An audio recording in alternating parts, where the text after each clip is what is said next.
Obrigada por tudo, nós agradecemos ao Senhor, em nome de Jesus. Amém.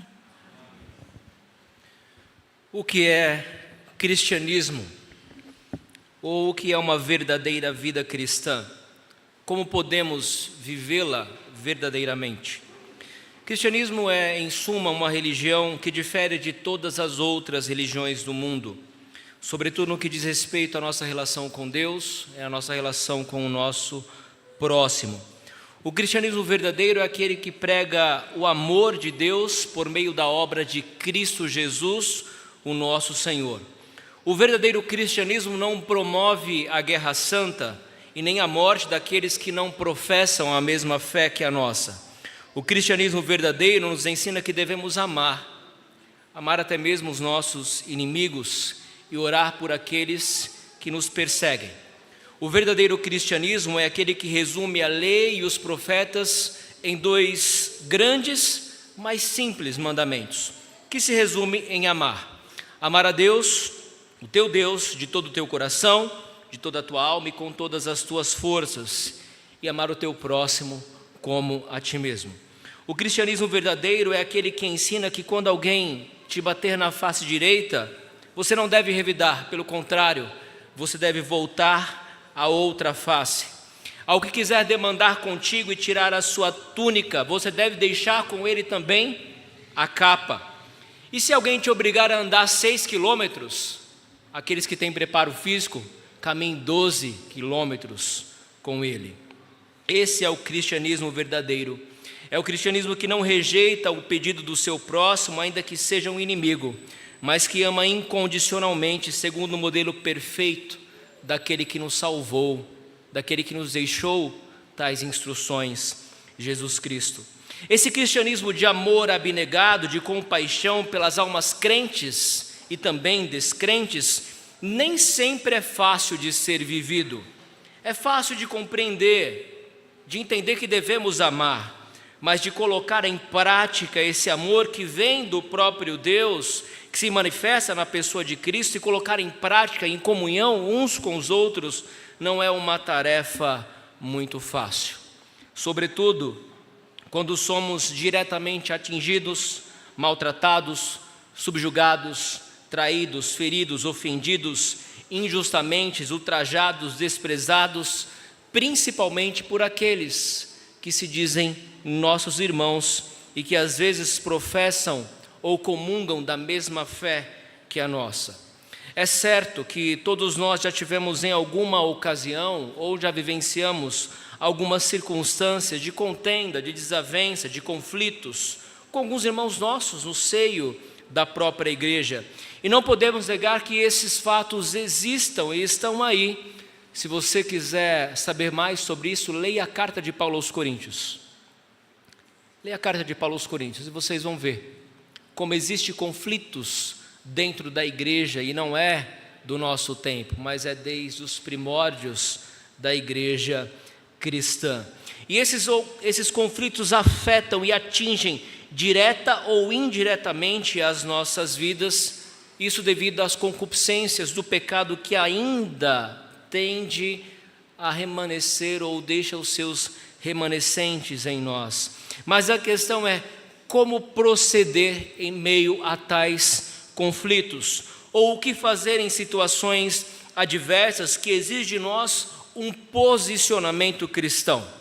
Bem, meus irmãos, nós sabemos que a Bíblia nos ensina nesse trecho da carta de Paulo aos Colossenses alguns requisitos que nos farão entender o modo como devemos proceder para resolver alguns conflitos internos no seio da igreja.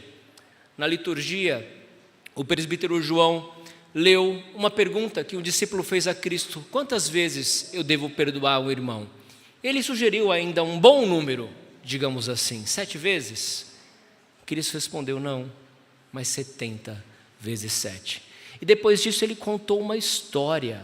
Os irmãos ouviram a história que foi contada, a história do credor incompassivo, que mostra essa bondade de Deus para conosco, esse perdão de Deus, esse ato de perdoar de Deus, e do mesmo modo nós devemos também agir de maneira correta ou da mesma forma, perdoando também aqueles que nos têm ofendido.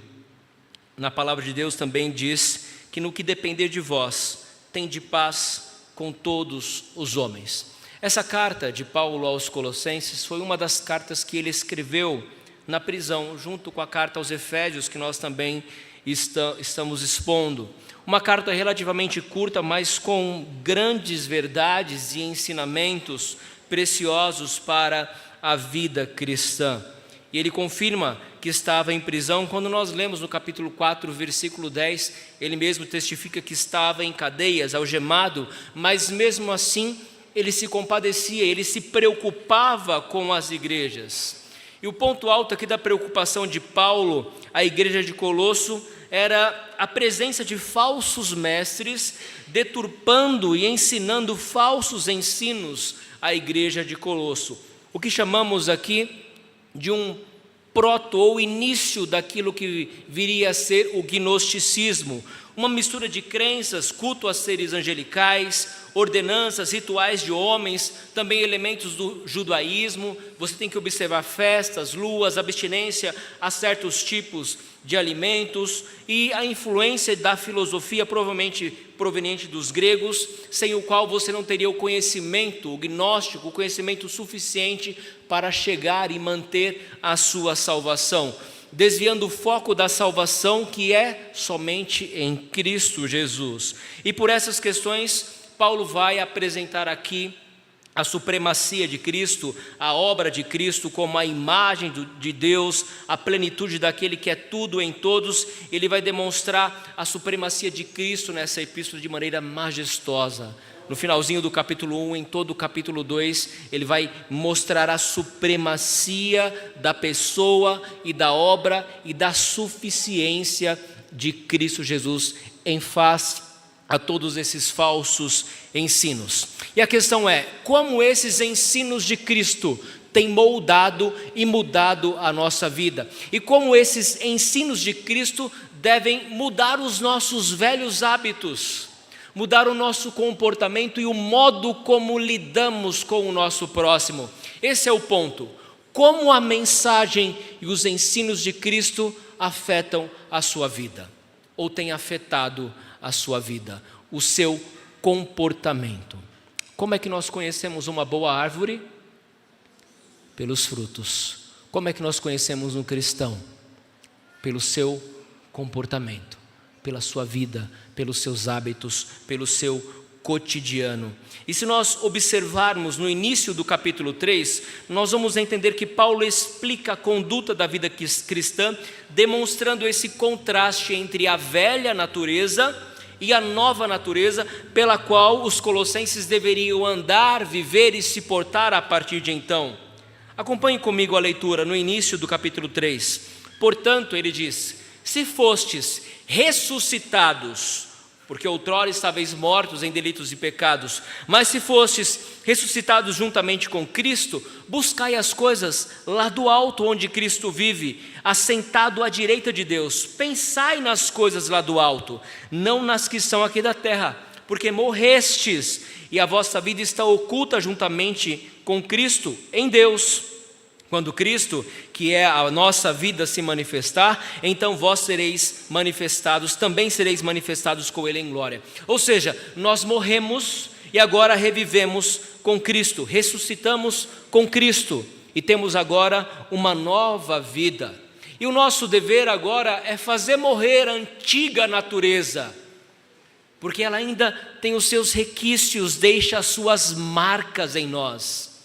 Não é fácil abandonar a velha natureza, não é fácil abandonar os velhos e antigos hábitos da vida outrora, da vida passada.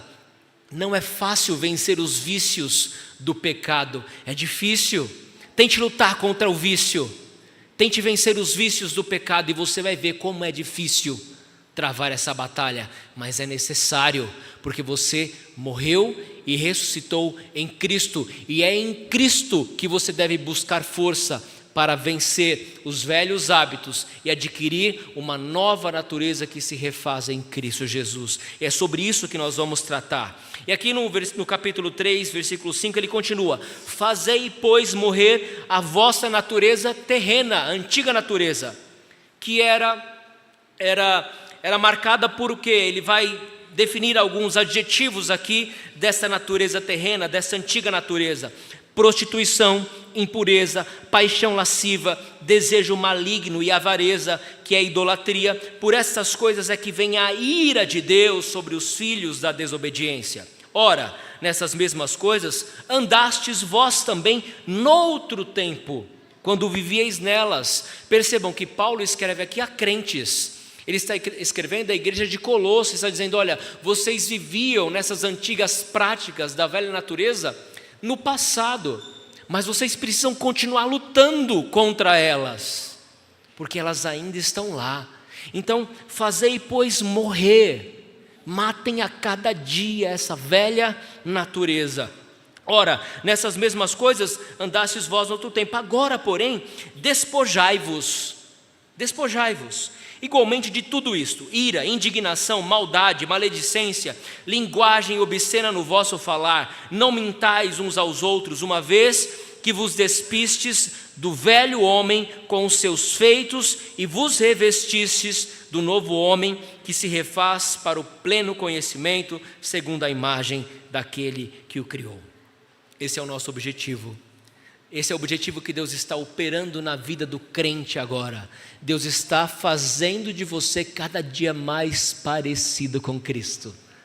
Cada dia Ele está santificando você, fazendo morrer a velha natureza e tornando você cada vez mais parecido. Então, tirai, despojai-vos. Sabe quando você tira uma roupa suja? Esses dias eu trabalhei na roça, né? Às 5:30 da manhã eu ia para a roça. O Gil conhece lá a roça, né, Gil? E eu ia para a roça e chegava como, Lívia, da roça? Ela não aguentava nem chegar perto de mim para me dar um abraço carinhoso, né? Todo suado, sujo de barro. E aí, vai tomar um banho, primeiro vai tomar logo um banho, né? Então, despojai-vos. O sentido é esse: despojai-vos dessa velha natureza, essa roupa suja, né, contaminada pelo pecado. Ira, indignação, maldade, maledicência, linguagem obscena. Não mintais uns aos outros, uma vez que vos despiste. A linguagem é de tirar a roupa mesmo, né? Você está tirando uma roupa suja, uma roupa velha. Vos despistes do velho homem com os seus feitos e vos revestistes do novo homem, que se refaz para o pleno conhecimento, segundo a imagem daquele que o criou, no qual não pode haver grego, nem judeu, circuncisão, nem incircuncisão, bárbaro, cita, escravo, livre, porém Cristo é tudo em todos. A grande questão de Paulo também é que a igreja de Colosso não era uma igreja homogênea, não era apenas de judeus convertidos ao cristianismo, mas tinha gentios, tinha escravos, tinha livres. E ele está dizendo: olha, Cristo é tudo em todos. Os gentios não precisam se sujeitar aos rituais judaicos, porque Cristo salvou a todos de modo geral.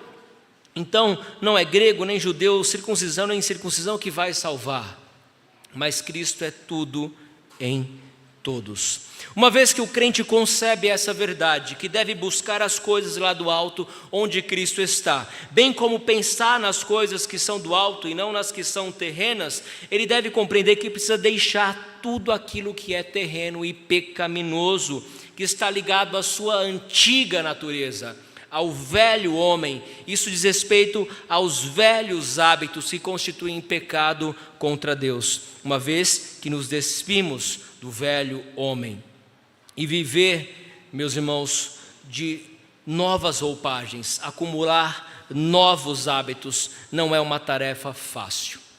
James Smith, na obra que escreveu, que também é a tese do seu livro Você é Aquilo que Ama, ele mostra que nós amamos aquilo que fazemos, ou fazemos aquilo que amamos. No subtítulo ele diz: o poder espiritual do hábito. Outra tese que ele defende é: o que você deseja? Ou a pergunta que ele faz para instigar a mente do leitor é: como você quer viver? De que modo você deseja conduzir a sua vida? E tem uma frase no capítulo 2 da sua obra que diz: os seus desejos mais profundos são manifestados em seus hábitos e sua vida cotidiana. Olha que interessante. Os seus desejos mais profundos são manifestados em seus hábitos e sua vida cotidiana. Em outras palavras, você é aquilo que você faz, aquilo que você pratica. O modo como você vive determina quem você é. Você ora pela manhã, você busca a presença de Deus. Deus é realmente o centro da sua vida? Quanto do seu dia você dedica para buscar a esse Deus? Para meditar na sua palavra? Quanto do seu dia você dedica para orar e buscar em Deus a direção para conduzir a sua vida? Porque os nossos hábitos dizem ou mostram onde está a fonte dos nossos amores, da nossa preocupação, e é sobre esse ponto que ele vai tratar. É sobre isso que nós vamos tratar aqui. A pergunta é: o que nós precisamos fazer diante disso? De que modo devem se comportar os eleitos de Deus? Ou quais são os atributos, as qualidades que devem preencher os crentes em Cristo? Quais são os hábitos que temos manifestado no nosso cotidiano? E será que esses hábitos revelam que somos de fato os eleitos de Deus? Essa é a pergunta que precisamos refletir. Os nossos hábitos, o modo como vivemos, aquilo que fazemos, nosso cotidiano, nosso dia a dia, não é apenas no domingo, que é o dia consagrado ao Senhor, mas o nosso dia a dia demonstra que somos eleitos de Deus. Se não demonstra, ou se demonstra, você vai observar as orientações que Paulo nos dá nesse texto. Como é que um eleito de Deus deve se portar? E aqui está o primeiro ponto dessa pregação. Os eleitos de Deus devem se revestir com uma nova roupagem. E essa nova roupagem, ela tem as suas características no versículo 12. Revesti-vos, pois, como eleitos de Deus, santos e amados, de ternos afetos de misericórdia, de bondade, de humildade, de mansidão, de longanimidade. O verbo grego traduzido aqui para a nossa língua como revestivos se encontra no modo imperativo, ou seja, uma ordem. Paulo está dando uma ordem aqui, olha, revestivos, sigam essa instrução da parte de Deus. Vocês são eleitos de Deus, então revestivos como eleitos de Deus. Coloquem a roupa de um eleito de Deus. E as roupas aqui não são essas roupas que eu estou falando, essas roupas que cobrem o nosso corpo, mas é o modo como nós vivemos, andamos, os nossos hábitos. É sobre isso que Paulo está tratando aqui.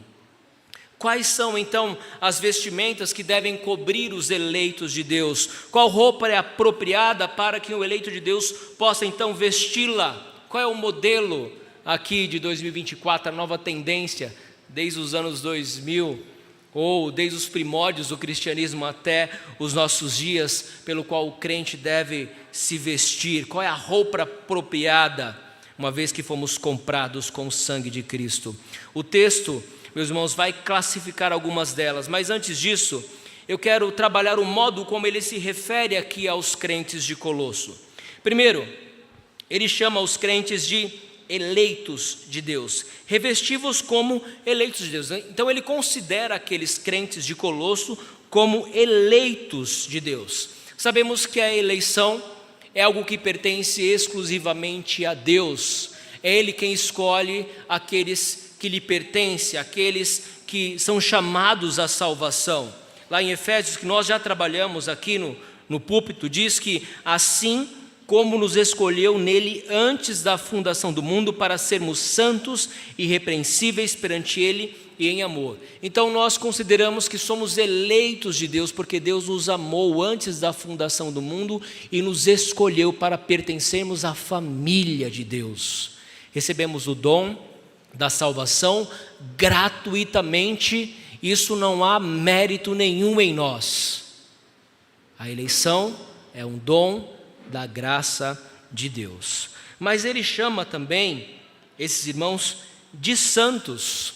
Santos. E aqui nós temos a doutrina da santificação, que é ligada também à doutrina da justificação, mas há uma distinção entre elas. Precisamos entender que o sacrifício de Cristo na cruz nos justificou, ou seja, no momento em que cremos em Cristo, em que o Espírito Santo nos dá fé, nos renova, nos torna nova criatura, e nós passamos a crer em Cristo, a justiça de Cristo é atribuída em nós, é imputada em nós. Ele faz uma troca conosco. O justo e justificador, ele morreu para que os pecadores pudessem estar justos diante do Supremo Juiz, diante de Deus Pai. Então, quando Deus olha para nós, os eleitos de Deus, Ele não vê pecadores dignos de inferno, Ele vê pessoas que foram justificadas pelos méritos de Cristo.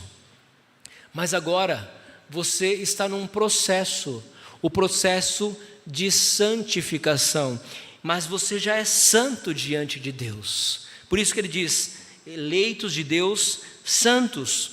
Você já é considerado santo porque é Deus quem os santifica.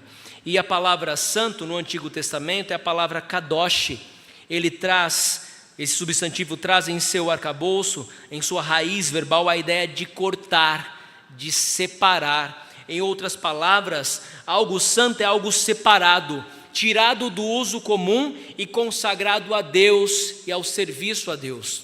Ou seja, uma vez que Deus manifestou a graça da salvação, você não pertence a si mesmo, você agora pertence a Deus, porque Ele separou você para Ele. Por isso que cantamos, preciso de Ti, preciso do Teu perdão. Não foi isso que cantamos?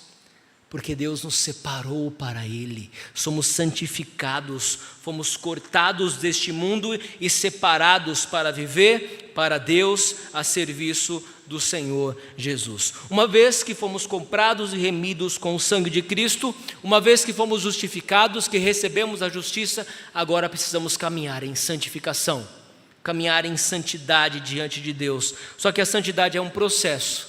É o processo contínuo de fazer morrer a cada dia a velha natureza e reviver e renascer a nova natureza que se refaz, o novo homem, segundo Cristo Jesus, segundo a imagem de Cristo Jesus. E esse processo é um processo contínuo que vai durar enquanto vivemos neste mundo.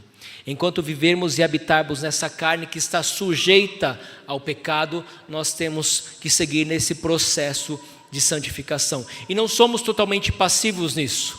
Obviamente que a ação ou o processo de santificação é uma ação de Deus, mas nós participamos dessa ação de Deus. Precisamos buscar e ao mesmo tempo Deus nos santifica. É um processo no qual nós também somos ativos. A santificação, portanto, é essa luta entre a velha natureza, mortificando os desejos pecaminosos da carne, e a vivificação do novo homem que agora vive para a glória de Deus. Mas já somos chamados santos, santos. Mas ele traz um outro adjetivo, uma outra qualidade aqui desses irmãos, ele chama esses irmãos de amados.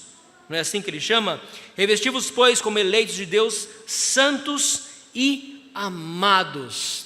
Meus irmãos, essa palavra amados parece ser simples, mas ela traz por trás desse adjetivo todos os méritos de Cristo na cruz. Porque nós precisamos compreender quem nós éramos e quem nós nos tornamos depois da graça, de manifestar a graça de Cristo em nós. Todos nós herdamos o pecado original de Adão, todos nascemos em pecado, e o pecado faz separação entre nós e o nosso Deus, e éramos inimigos de Deus, alvos da sua ira, mas Cristo mudou a nossa condição diante de Deus, o nosso Pai. Ele aplacou a ira de Deus, pagando por isso um alto preço, a sua morte na cruz, o seu próprio sangue derramado na cruz. E através desse sacrifício nós temos a reconciliação, temos a propiciação, que é o aplacamento da ira de Deus, temos a justificação, que nós já trabalhamos, temos a redenção, que é a vitória de Cristo na cruz, ou a salvação propriamente dito, e tudo isso aconteceu para que então nós pudéssemos ser chamados de amados. Amados de Deus e amados também pelo próprio Paulo. Santos e amados, amados de Deus e amados uns dos outros. Depois de tratar esses adjetivos, agora nós vamos para a roupa propriamente dita dos eleitos de Deus. E aqui ele vai apresentar algumas delas. Quais são essas roupas? De ternos afetos de misericórdia, de bondade, de humildade, de mansidão e de longanimidade. Ternos afetos, o que significa isso? Essa palavra, meus irmãos, significa entranhas, ou os órgãos internos que nós temos na cavidade abdominal. Pulmão, rins, coração, fígado, entre outros. Para os judeus, representa a sede das paixões, o intestino, tudo aquilo que está na nossa cavidade abdominal é definido aqui por esses ternos afetos. Para os judeus, essa é a sede das paixões mais extremas, como o ódio ou o amor, e podemos entender como aquilo que há de mais central no ser humano. E é nessa parte que precisamos ser mudados. É aí que precisamos ser mudados. Então a mudança de hábitos não começa na parte exterior, mas no nosso âmago, no nosso interior, em outras palavras, trazendo para o nosso contexto mais próximo, no nosso coração. É ali que precisa ser mudado, é ali que Deus precisa agir. Você quer abandonar os vícios, os pecados, você quer abandonar, por exemplo, o vício da pornografia, você precisa mudar, não apenas desligar a internet, não apenas não pagar mais o recurso da internet, não apenas jogar o celular fora. Isso não vai mudar as suas entranhas, o seu coração.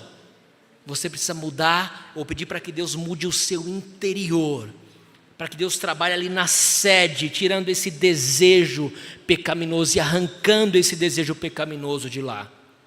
É assim que tratamos o pecado. É assim que Paulo diz para revestirmos com as vestes dos eleitos de Deus. E a primeira delas é a misericórdia. O cristão deve se despir da velha natureza para agir com misericórdia. Misericórdia é ter compaixão, é ter piedade, é se compadecer frente às necessidades do outro. Mas também deve agir com bondade, e não apenas benignidade, ser bom para com outra pessoa, mas também diz respeito aqui à integridade moral. Agir com bondade significa ter um caráter moral irrepreensível, uma vida moral inquestionável. Mas também você deve colocar a roupa da humildade, ou essa peça, esse acessório que ele chama aqui de humildade. Uma coisa que Deus odeia, que o Senhor abomina, é o olhar altivo, a soberba, a arrogância, que por vezes preenche o nosso coração. Deus abomina isso, isso é incompatível com o crente. O crente que sabe que foi salvo por Deus, pela graça de Deus, que não tem mérito nenhum na salvação, ele não pode ser uma pessoa arrogante. Isso é incompatível com a vida cristã. O verdadeiro crente, ele sempre é forjado de um caráter de humildade. De humildade. Ele sempre tem que entender quem ele é. E quando ele entende quem ele é e a obra da salvação, ele é preenchido com um coração humilde que reconhece a grandeza, a misericórdia e a benevolência de Deus. E essa humildade não é apenas em relação a ele e a Deus, mas também em relação ao seu próximo. Mas deve ser uma pessoa também mansa. Humildade de mansidão, esse é um outro acessório da roupagem dos eleitos de Deus. Mansidão é uma característica que deve compor a vida cristã, e ser manso significa ser gentil, agir com bondade, ser uma pessoa dócil, não responder com dureza, mas ter sabedoria para agir e responder em condições adversas. Ser manso não é agir com bondade quando tudo está bem, mas é ser manso quando você é ofendido. É aí que você deve ser manso. Quando alguém provoca uma injustiça contra você, aí você deve agir com mansidão. É nessa hora que você manifesta a mansidão.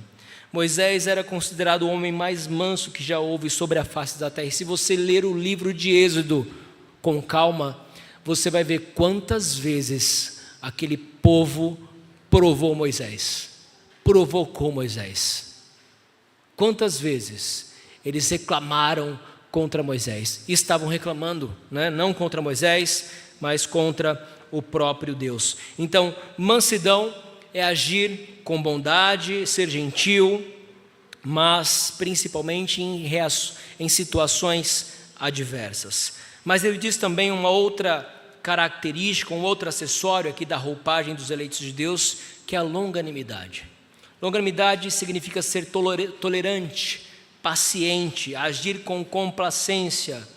Vocês se lembram da ilustração do credor incompassivo?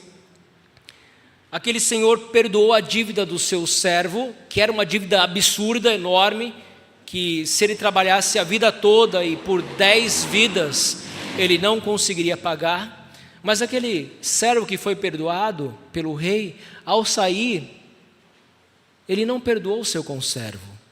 Ele não agiu com a mesma bondade, ele não foi longânimo como o seu senhor foi para com ele. E essa é uma característica que o crente deve ter. E também é uma marca que se manifesta em suas situações adversas. Quando é que você vai saber se você é uma pessoa longânima ou não? Quando alguém te colocar em prova. Quando você for colocado à prova. Quando alguém for lá e testar a sua paciência até o limite. E aí você vai ver se você é uma pessoa longânima ou não. Se essa é uma marca que você tem como cristão ou não. Se não é, e às vezes nós não somos mesmo, porque nós explodimos muitas vezes, né, porque não é fácil ser crente, não é, Gil? O Gil está concordando comigo e todos vocês também estão, porque não é fácil ser crente. A pessoa que está toda hora pisando no seu calo, te provocando, né? Ali, fazendo de propósito. Mas é nesses momentos que você deve pedir a Deus para que te revista com essa roupagem de mansidão, de longanimidade, porque essa é a marca do crente. E isso é uma marca de Deus também. O Salmo 145, versículo 8 diz: benigno e misericordioso é o Senhor, tardio em irar-se e de grande clemência. Essa é uma das marcas de Deus. Mas por um lado, né, se nesse primeiro ponto nós precisamos nos revestir como eleitos de Deus, essa nova roupagem, o segundo ponto é que devemos agora ver como essa nova roupagem vai mudar os nossos hábitos. E uma das marcas aqui que eu destaco nos versículos de 13 a 15 é suportando e perdoando uns aos outros. Esse é o segundo ponto desse sermão. Suportando e perdoando uns aos outros. O primeiro é revesti-vos com as roupagens dos eleitos de Deus. O segundo ponto é como essa roupagem vai mudar de modo prático os seus hábitos. E aqui a segunda verdade é o segundo ponto: suportando e perdoando uns aos outros. Versículos 13 a 15 diz assim: suportai-vos uns aos outros, perdoai-vos mutuamente, caso alguém tenha motivo de queixa contra outrem, assim como o Senhor vos perdoou, assim também perdoai vós. Acima de tudo isto, porém, esteja o amor, que é o vínculo da perfeição, e seja a paz de Cristo o árbitro em vosso coração, ao qual também fostes chamados em um só corpo, e sede agradecidos. Uma vez vestidos da nova roupagem dos eleitos de Deus, esses atributos devem moldar e mudar os nossos hábitos de modo prático. E aqui o modo prático que Paulo vai trabalhar é em nossos relacionamentos. Nossa vida e nos nossos relacionamentos com o nosso próximo, seja na igreja, seja no trabalho, seja dentro de casa, na própria casa. Porque às vezes nós não falamos com os nossos irmãos que moram debaixo do mesmo teto que nós. Às vezes não falamos com o nosso pai, não dirigimos palavras à nossa mãe, que mora debaixo do mesmo teto que nós. E aí ele vai mostrar como essa nova roupa, né, que nós citamos aqui, misericórdia, bondade, humildade, mansidão e longanimidade, deve mudar os hábitos de modo prático, suportando e perdoando uns aos outros. O primeiro é suportai-vos. E a palavra suportar aqui não é tolerar. Não suporto mais aquele irmão. Nossa, não aguento mais. Não é isso. Não é esse sentido. O suportar aqui meus irmãos, é sustentar, é dar suporte, é carregar. Sabemos que a igreja é formada de vários tipos de pessoas. E nós somos pessoas diferentes, com histórias de vidas diferentes, com criações diferentes. E quando você pega pessoas diferentes, com criações e educações diferentes, e junta tudo no mesmo lugar, o que acontece? Vocês viram, né? Balançaram a cabeça, porque vocês sabem o que acontece. Vocês sabem o que acontece. Mas isto é a igreja. Tem uma passagem interessante, uma parte interessante na série The Chosen, quando Cristo chama Pedro. Ele chama Pedro para ser um discípulo, isso acontece depois da pesca maravilhosa. E ele disse para Pedro assim: olha, você vai fazer algo mais importante do que pescar peixes. Eu vou fazer de você pescadores de homens.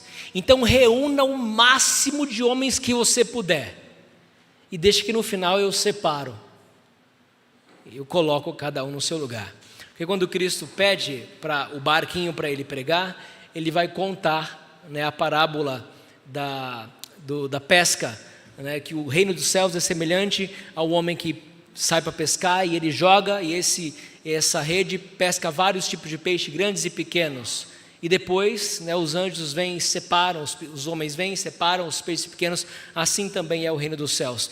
Ele disse para Pedro: pesque o máximo de peixes que você puder, deixa que depois eu separo. Então é isso, igreja é isso. São pessoas diferentes, com histórias diferentes, mas que estão unidas com o mesmo propósito, pelo mesmo sangue redentor, o de Cristo Jesus, e que devem, apesar das diferenças, aprender a conviverem como irmãos. Aqui está o desafio. Apesar das diferenças, devemos aprender a conviver como irmãos, e para isso precisamos aprender a dar suporte. Suportai-vos uns aos outros, mas também haverá momentos que você precisará perdoar mutuamente, caso alguém tenha motivo de queixa contra outro. Por que será que Paulo colocou isso a essa carta à igreja de Colosso? Por que será que ele deu a instrução: olha, perdoai-vos mutuamente, caso alguém tenha motivo de queixa contra outrem? Porque isso é comum. Em toda a igreja tem pessoas que têm motivo de queixa contra outra. Meus irmãos, em todo lugar tem isso, a igreja não é diferente. Somos pessoas pecadoras que estão buscando a santificação em Cristo Jesus. E na terra não existe igreja perfeita. Não existe igreja perfeita, apenas na glória. Quando despojados do corpo da carne e do pecado, Cristo nos reunir em uma única e santa igreja e nos chamar à glória celestial.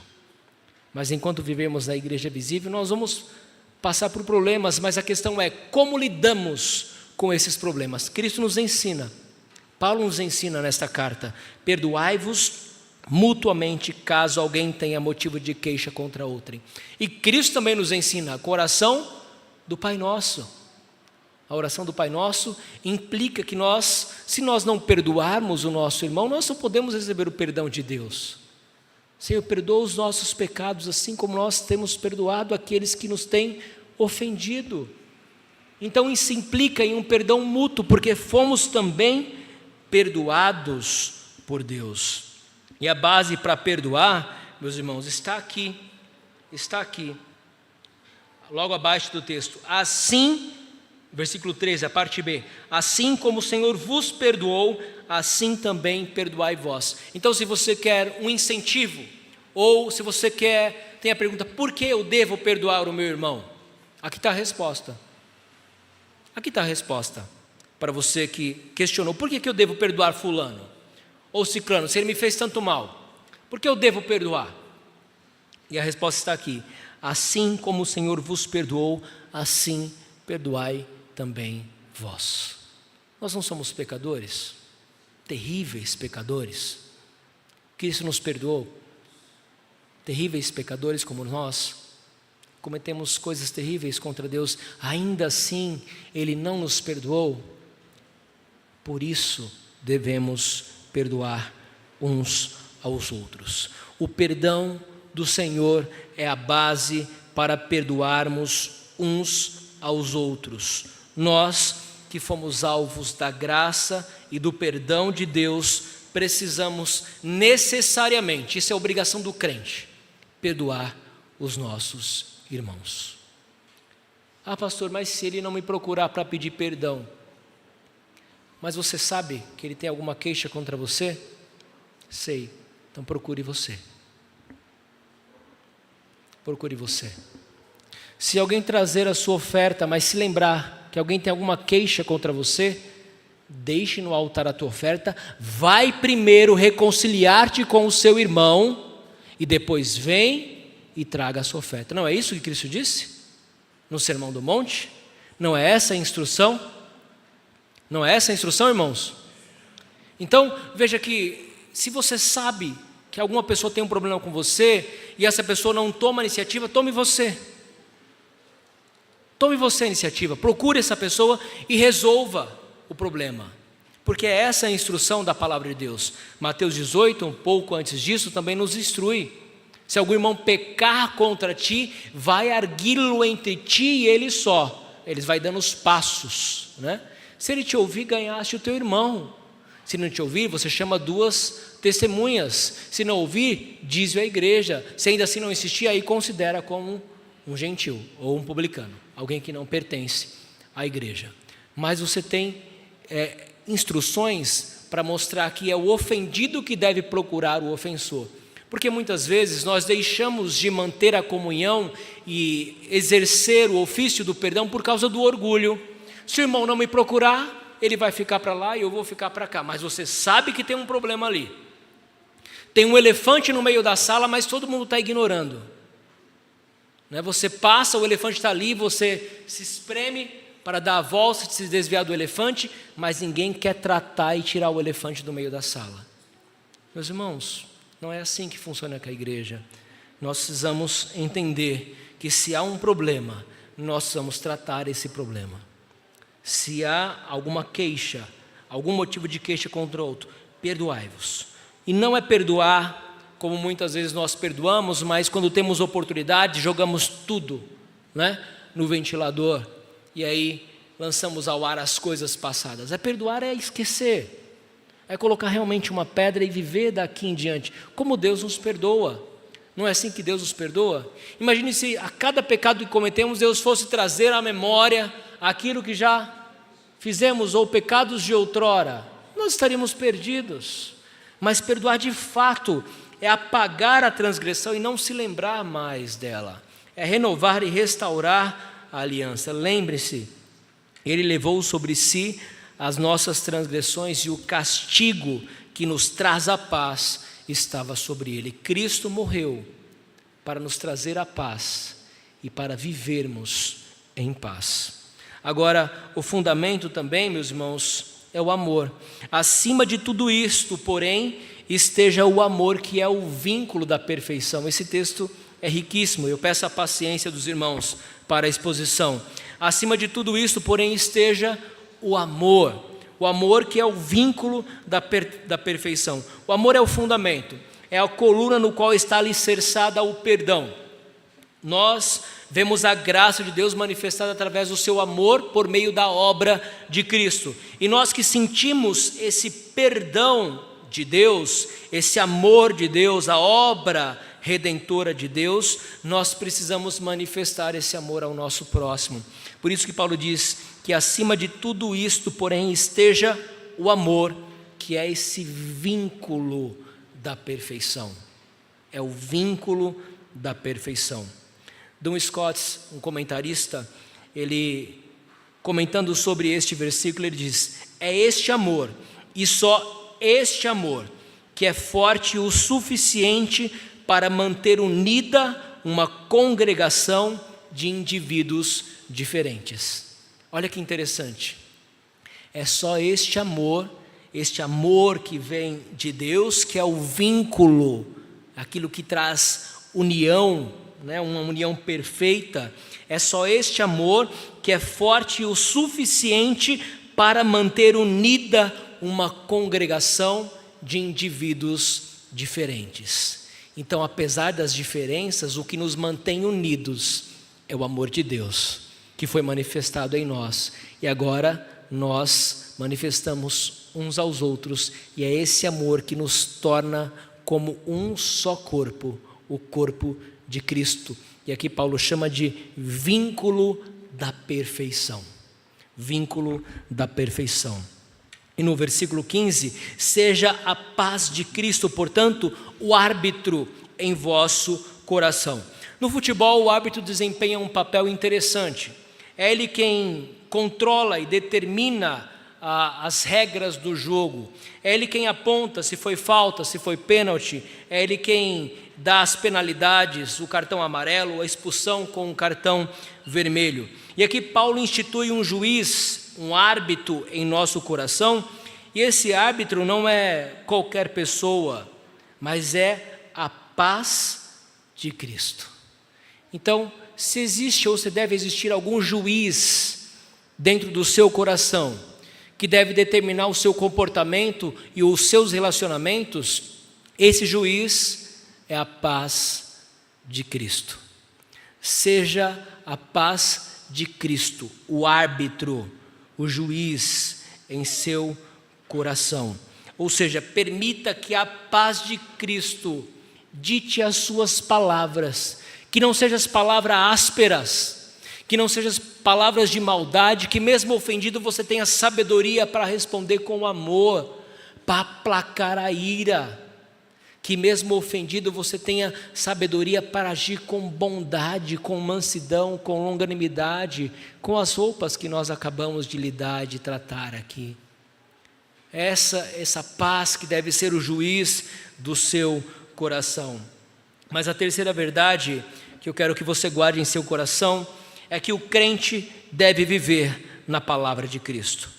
Versículo 16 e 17: habite ricamente em vós a palavra de Cristo, instruí-vos e aconselhai-vos mutuamente em toda a sabedoria, louvando a Deus com salmos e hinos e cânticos espirituais, com gratidão em vosso coração, e tudo o que fizerdes, seja em palavra, seja em ação, fazei-o em nome do Senhor Jesus, dando por ele graças a Deus Pai. Esse terceiro ensino mostra um outro imperativo, que é o habite. Habite, faça morada. Faça morada o quê? A palavra de Cristo. O que tem morado no seu coração? A boca fala do que está cheio o coração. Os nossos comportamentos são regidos também por aquilo que está nas nossas entranhas, né? Ou no nosso coração. Então, se você quer mudar os seus hábitos, se você quer adquirir novos hábitos, ou hábitos que estão em conformidade com os eleitos de Deus, você precisa pedir para que a palavra de Cristo habite em seu coração. Mas ela não vai ser absorvida de modo extraordinário. Você vai precisar ler, você vai precisar meditar, você vai precisar passar um tempo ouvindo as instruções de Deus na sua palavra. Então reserve um tempo do seu dia, 10, 15 minutinhos, para ler, para meditar, para que a palavra de Cristo habite, faça morada em seu coração. E através dessa morada, não guarde esses ensinamentos, mas compartilhe. Compartilhe com seus irmãos e amigos. Instruí-vos e aconselhai-vos mutuamente em toda a sabedoria. E faça isso sempre em atitude de louvor a Deus. Meus irmãos, nós precisamos aprender que louvar a Deus não é apenas no momento que o grupo de cântico está conduzindo aos domingos. Mas você deve louvar a Deus em todo o tempo. Ao acordar pela manhã, cante, louve, exalte ao Senhor. Durante o dia, tenha hinos na sua cabeça, louvando e exaltando ao Senhor. No ensaio, a Leninha disse, vamos ficar aqui para sempre, né? Louvando a Deus, ensaiando. Calma, Leninha, na glória nós vamos, a Vanessa falou para a Leninha, na glória nós vamos fazer isso para sempre, né? Na glória nós faremos para sempre. Mas você pode durante o seu dia, cantar louvores no seu coração. Às vezes você não pode cantar alto, né? Você está no trabalho, não pode fazer isso, mas tenha sempre um hino de louvor a Deus, uns salmos, uns cânticos espirituais que manifeste ali o seu louvor a Deus. Você foi criado para isso, para louvar o nome do Senhor, para exaltar o nosso Deus, louvando a Deus com salmos, com hinos, com cânticos espirituais e sempre com um coração grato diante de Deus. E aqui mais uma questão de hábito. Tudo quanto fizerdes, e aqui envolve tudo quanto fizerdes, seja em palavra, seja em ação, fazei-o em nome do Senhor Jesus, dando por ele graças a Deus Pai. Eu passei alguns dias no sítio e estava muito quente, né? A Lívia queria voltar no primeiro dia porque acabou a força. O ventilador soprava aquele bafo quente quando tinha energia. E realmente passamos uma noite muito quente lá no sítio. Mas nós insistimos, nós aguentamos. Ficamos lá uma semana e um pouquinho mais. E eu trabalhei alguns dias na roça. Só que depois das 11 horas, meio-dia, das 10 horas, você não consegue mais. O sol está tão quente, mas tão quente que você não consegue, fica insuportável. Parece que você está no deserto ali, né, o sol estalando. Nós conversando com um rapaz lá do sítio vizinho, e já morou, né, em várias regiões do norte do país.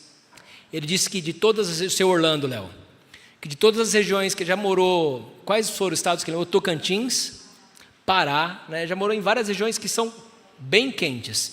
Ele falou que de todos os lugares que ele já morou, 7 Barras, né, onde está o sítio, é o lugar mais quente. E de fato estava muito quente. Então, nós trabalhávamos, e para você conseguir trabalhar um pouco, você tem que levantar às 5 da manhã. Né, começar a trabalhar ali às 5:30 da manhã. E um hábito que me chamou a atenção é que sempre antes de iniciar o trabalho, né, com a roçadeira, já a roçadeira elétrica, né, acabou aquele negócio de foice. É difícil agora alguém trabalhar com foice ali, já a roçadeira ali, né, a gasolina. E um hábito que me chamou a atenção do Valdomiro Godoy, que é um rapaz que trabalha lá no nosso sítio, foi que ele sempre orava. Antes de começar a trabalhar, né, ele tirava o seu boné e ele orava a Deus. E eu percebi aquilo e achei muito interessante. Eu falei, vamos fazer isso juntos. E aí, todo dia antes de iniciarmos o trabalho, né, antes de irmos para a roça, lá preparando as máquinas, nós orávamos e aí então nós íamos para a roça. É um hábito, né, e esse hábito deve envolver tudo aquilo que fazemos, tudo que fazemos. Então, tudo que fizerdes, seja em palavra, seja em ação, fazei-o em nome do Senhor Jesus, dando por ele graças a Deus o Pai. Nós aprendemos, meus irmãos, que uma vez comprados pelo sangue de Cristo, devemos nos despir da velha natureza. Devemos nos revestir com roupas adequadas para os eleitos de Deus. Misericórdia, bondade, humildade, mansidão, longanimidade. E a partir de então, novos hábitos devem ser adquiridos, hábitos que glorifiquem, que exaltem, que louvem o nome do Senhor. E de modo prático, esses hábitos devem afetar diretamente a nossa vida cristã e os nossos relacionamentos. Como? Suportando uns aos outros, perdoando uns aos outros e moldando tudo aquilo que fizermos, para que façamos de coração, louvando ao Senhor e para a glória de Deus. E a pergunta que eu quero deixar para a nossa reflexão é: de que maneira temos vivido as nossas vidas como eleitos de Deus? Será que estamos nos vestindo com as roupas adequadas dos eleitos de Deus, segundo nos instruiu Paulo? Será que estamos vivendo a graça e o perdão de Cristo Jesus? Estamos experimentando o dom de perdoar e sermos perdoados? Há alguém que você ainda não liberou o perdão? Há alguém que você sabe que tem alguma queixa contra você? Procure essa pessoa resolva essa questão. Exerça aquilo que nós aprendemos nesta noite. Exerça a graça de perdoar e ser perdoado. Se existe algum motivo de queixa contra outrem, não deixa para depois, resolva. Vivamos, portanto, a verdadeira vida cristã, como verdadeiros eleitos de Deus, santos e amados, e que Deus nos ajude e nos abençoe a mudar os nossos velhos hábitos em hábitos segundo a imagem daquele que nos criou. Amém.